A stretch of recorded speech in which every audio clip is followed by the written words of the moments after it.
guys, welcome back to my channel. This is BU with Lou, and for those that haven't actually joined my channel before, I am Louise. So I did go to the supermarket today and they didn't have what I necessarily needed for this particular recipe, but that is fine because I have this, which is the fruit muesli, and it's pure oats, and it's got everything that I needed. And I will show a quick clip here of what was actually in this. So it's got gluten-free oat flakes, mixed fruit, raisins, dates, sweetened dried cranberries, mixed seeds, which is sunflower seeds, and pumpkin seeds.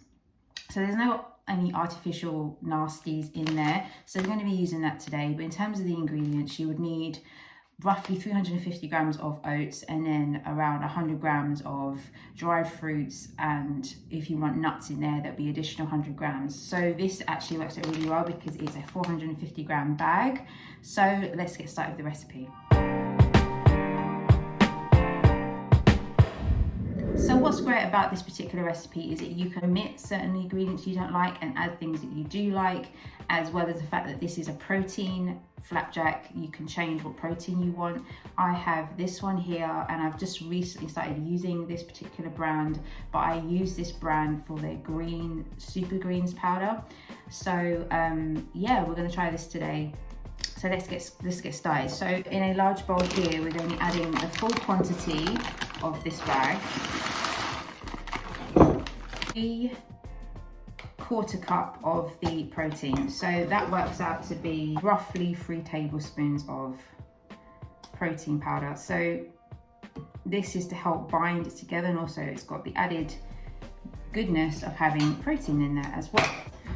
So we're going to mix that together thoroughly, and then we'll leave that to one side and then sort out our wet ingredients. So for the wet ingredient portion of this recipe, we're going to be melting the softened butter. Wherever you are in the world watching this video, you can just use a unsalted, vegan, dairy-free alternative, but I'm using Vitalite rather. And then we've got half a cup of golden syrup, but here I've got this Canadian maple syrup, and it works exactly the same. If you want to make it vegan, then use something like this, or not, depending on your preference. If you're not too fussed about honey, then use honey. It's down to you exactly what you want to use, but I'm going to be using this. So in the saucepan, we're going to put it on a medium heat, and we're going to be adding our butter.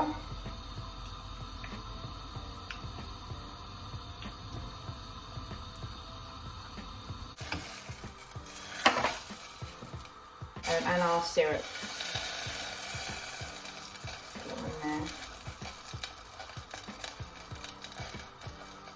Try not to burn it, so I'm just going to turn this down ever so slightly.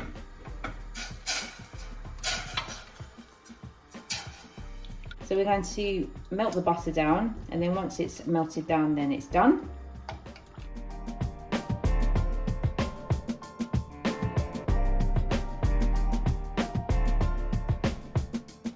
Now that the syrup and butter mixture has come to a soft boil, we're going to be taking this off the heat and adding it to the dry ingredients.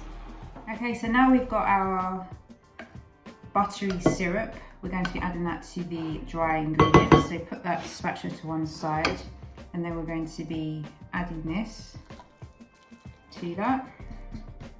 And then we're going to be mixing that in. And then we're going to be adding our medium-sized banana that's been pureed or mashed down to the ingredients as well.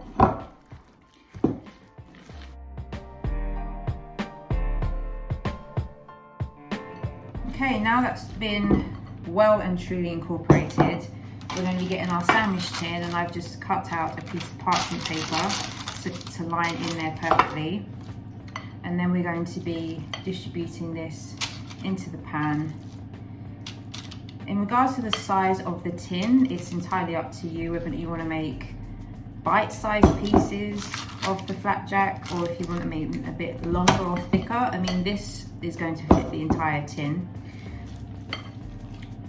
But again, this is your flapjack, so You do it how you want. If you want to make balls, if you want to make protein bites, then you can make protein bites. Just take a bit, roll them up in your hands, put them on a baking sheet, and then I'm sure it will cook exactly the same way. Squidge that down into the corners.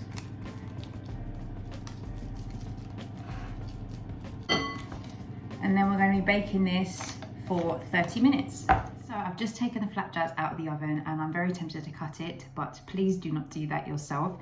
Wait for it to cool down at least 5 to 10 minutes, and then we're going to cut them into squares, and I'll show you the finished result after that. So I'm back and I've just cut them into small bite-sized pieces.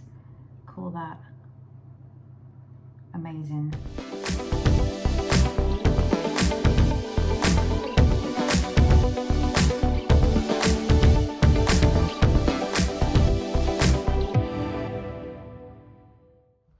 Thank you again for joining me today, and make sure to click the like button and subscribe to my channel if you haven't done so already, and I'll see you in the next one. Bye guys.